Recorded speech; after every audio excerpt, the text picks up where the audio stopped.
السلام علیکم ورحمۃ اللہ وبرکاتہ۔ بسم اللہ والحمد للہ والصلاة والسلام علی رسول اللہ، اما بعد فاعوذ باللہ السمیع العلیم من الشیطان الرجیم، بسم اللہ الرحمن الرحیم۔ هل يستوي الذین يعلمون والذین لا يعلمون؟ وقد قال النبی صلی اللہ علیہ وسلم: من سلک طریقا یلتمس فیہ علما سہل اللہ بہ طریقا الی الجنہ۔ تمام قسم کی حمد و ثناء، وڈیائی، کبریائی، بڑھائی اللہ ذوالجلال والاکرام کے لیے ہے۔ درود و سلام اس کے محبوب پیغمبر رحمت دو جہاں سرور کونین جناب محمد الرسول اللہ صلی اللہ علیہ وآلہ وسلم کی ذات اقدس و مقدس پہ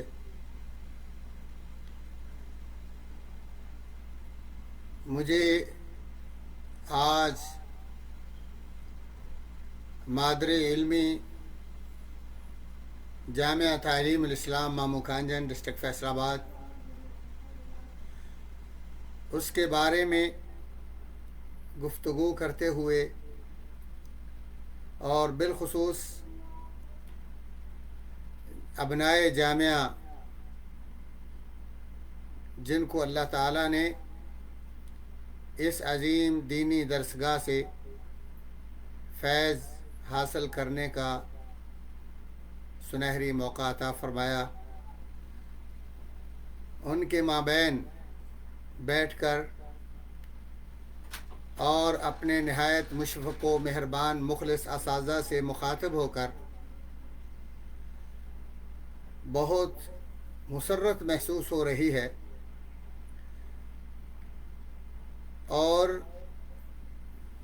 جو میں چند کلمات آپ بھائیوں کے سامنے، اساتذہ کرام کے سامنے اور دیگر ضیوف الکرام کے سامنے بیان کرنا چاہتا ہوں،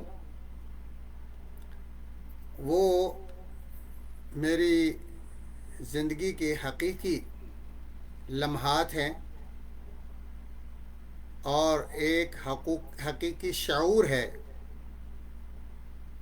جو میں آپ بھائیوں کے سامنے بیان کرنا چاہتا ہوں۔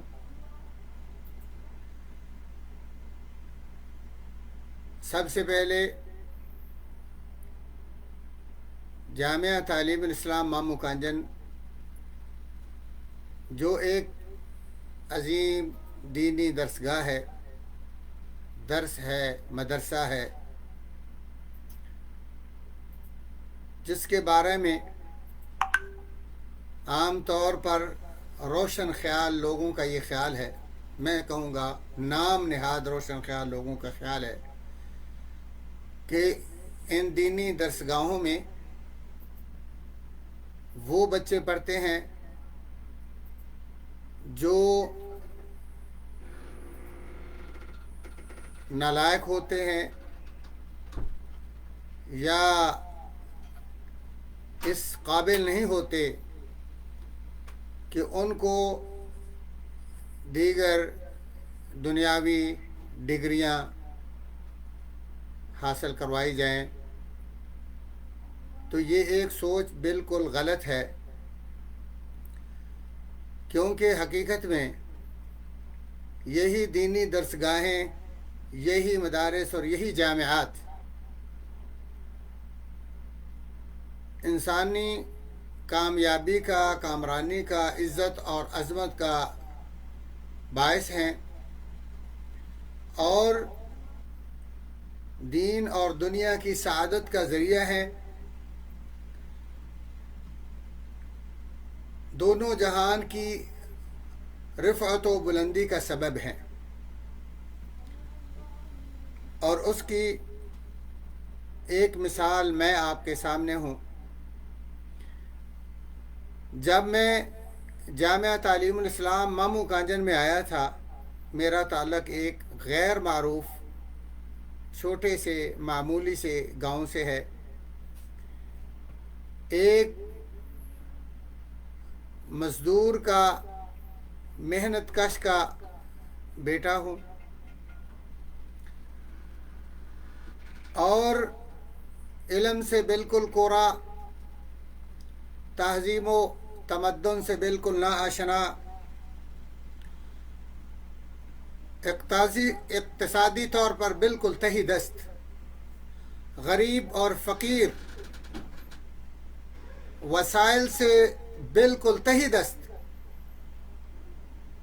جامعہ میں آیا، اور ایسی بلڈنگ، عظیم الشان ماحول، آب و ہوا کے اعتبار سے آلودگی سے پاک، قسم قسم کی خوشبودار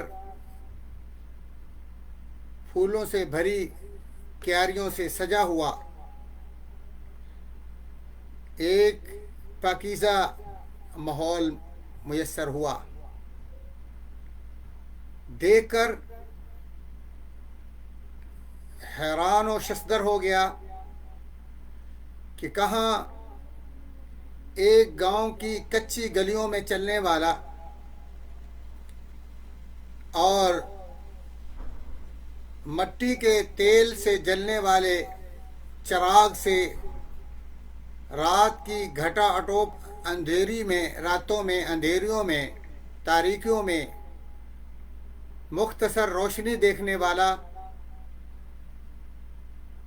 اور غربت میں پلنے والا یہ طالب علم جب جامعہ تعلیم اسلام میں داخل ہوتا ہے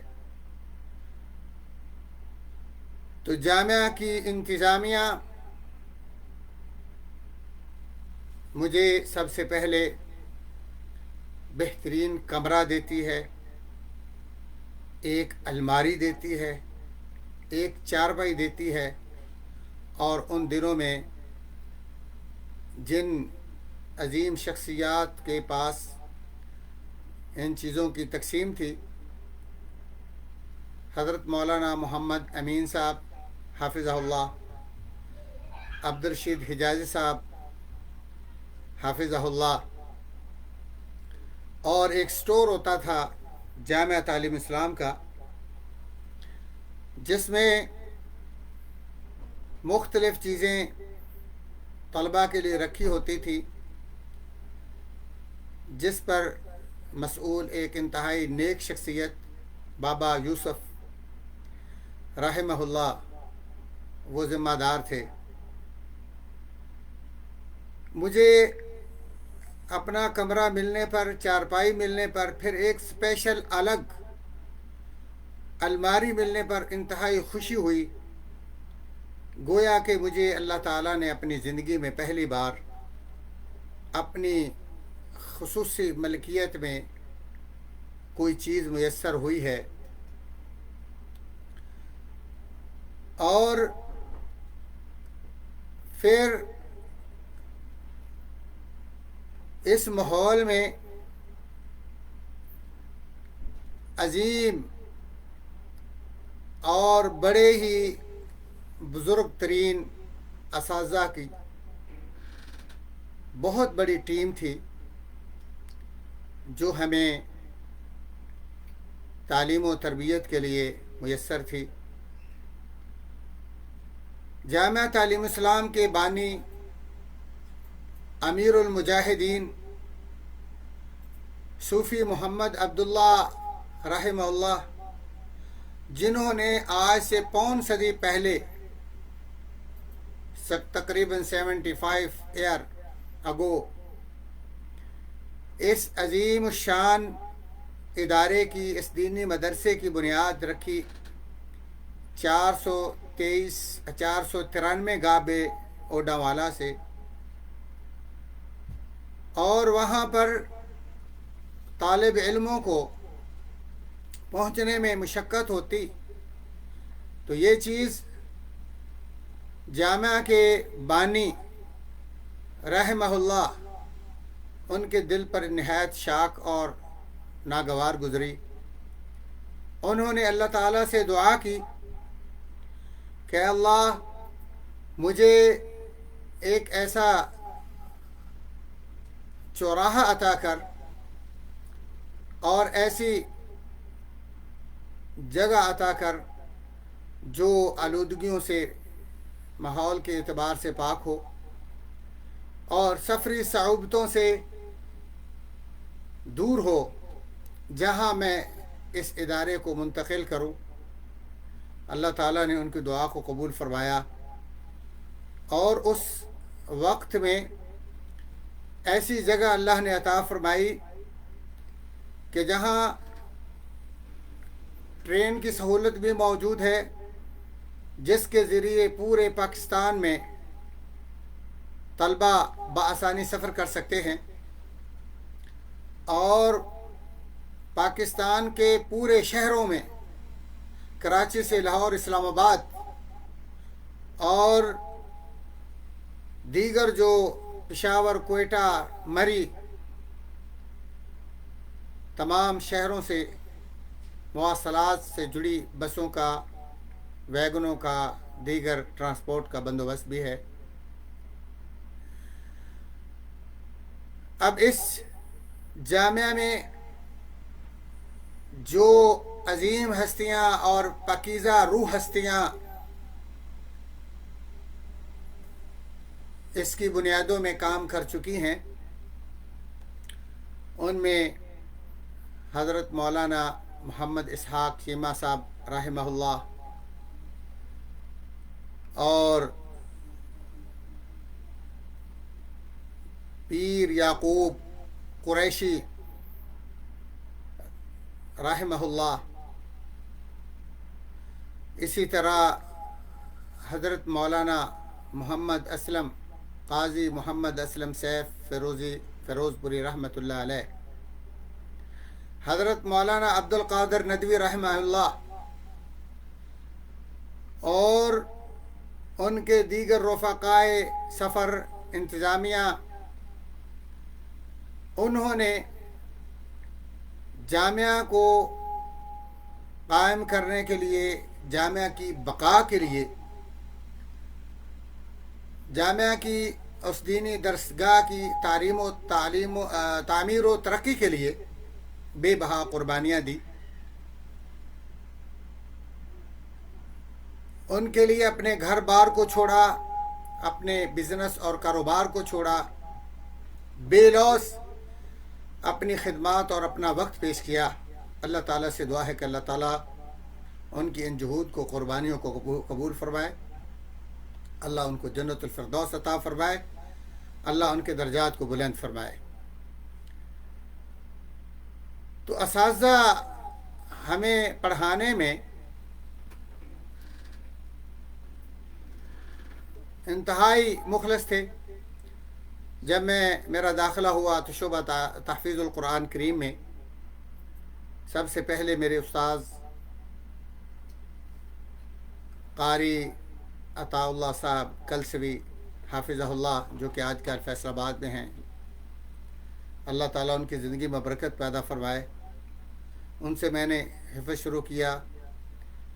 پھر کچھ دیر قاری شبیر صاحب جو کہ کمالیہ کے ہیں، ان کے پاس، پھر کافی دیر تک قاری اشرف بلوچ صاحب رحمہ اللہ، ان سے فیض حاصل کیا۔ اور یہ سارے اساتذہ، قاری عبدالشکور صاحب اس وقت صدر مدرس تھے، بعد میں حافظ ثناء اللہ صاحب رحمہ اللہ حکیم بھی تھے اور بچوں کا علاج بھی طب سے کرتے تھے، وہ صدر مدرس ہوئے۔ قاری عبدالعزیز صاحب حافظہ اللہ جنڈا والے سے غالباً وہ آتے تھے پڑھانے کے لیے، ان سے بھی فیض کا ہمیں موقع ملا۔ اس کے بعد شعبہ کتب میں میرا جب داخلہ ہوا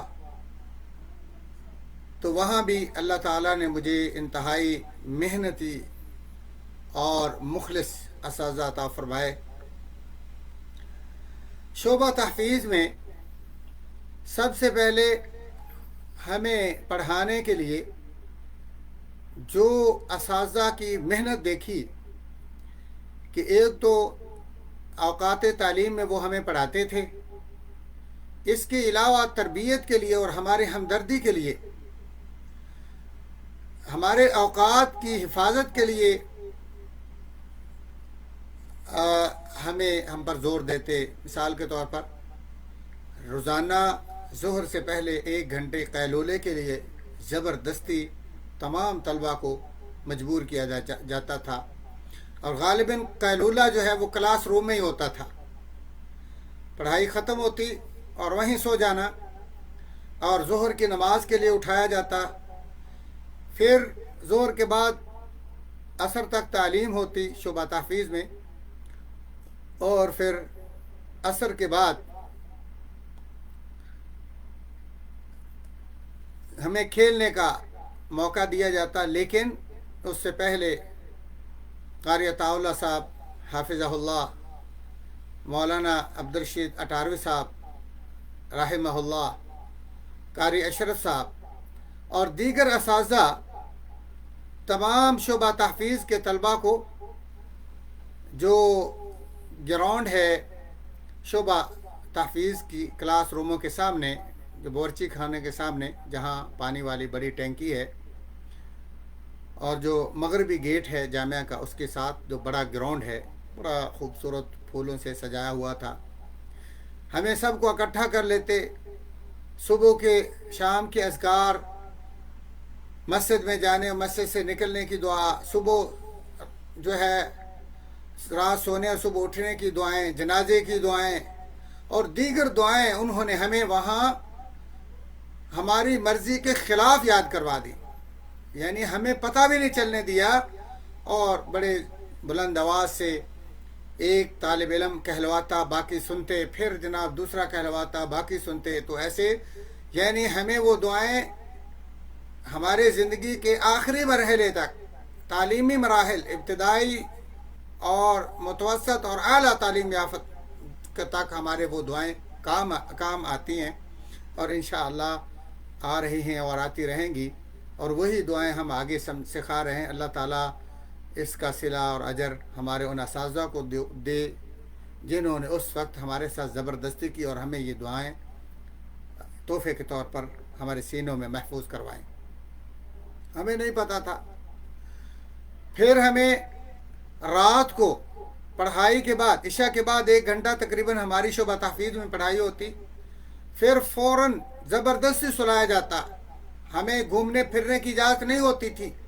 ہر کمرے میں ایک مانیٹر مخفی ہوتا جو استاد کو رپورٹ دیتا کہ فلاں طالب علم کمرے میں بیدار رہا ہے، گپے مارتا رہا، یا اس نے دوسرے ساتھیوں کو سونے سے پریشان رکھا ہے، یا یہ باہر تھا یا کہیں بھی تھا۔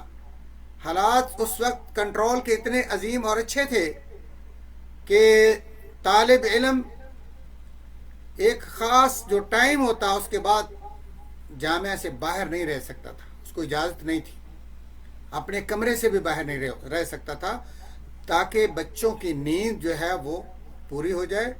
کل صبح انہوں نے سحری کے وقت اٹھنا ہے، فجر سے پہلے 1 گھنٹہ پھر ہمیں اٹھا لیا جاتا، اور مجھے یاد ہے کہ ہمارے اساتذہ ہمارے کمروں کے سامنے لاٹھیاں لے کے گھومتے رہتے سلانے کے لیے، اور صبح اٹھانے کے لیے 3 4 چکر لگاتے کہ کوئی بچہ سویا نہ رہے اور اس کا وقت ضائع نہ ہو۔ اٹھاتے، وضو کرواتے اور ہمیں ہمارے سبق سنتے، اور کئی لڑکے تو صبح تہجد کے وقت سبق کے ساتھ اپنی سبکی بھی سنا لیتے تھے۔ اس وقت میرے کلاس فیلو قاضی صاحب، قاضی اسلم فیروز پوری رحمۃ اللہ علیہ کے صاحبزادے حافظ افتخار صاحب، حضرت مولانا محمد علی حامد رحمہ اللہ ان کے صاحبزادے حافظ خبیب صاحب، اسی طرح اور بھی بہت سارے طالب علم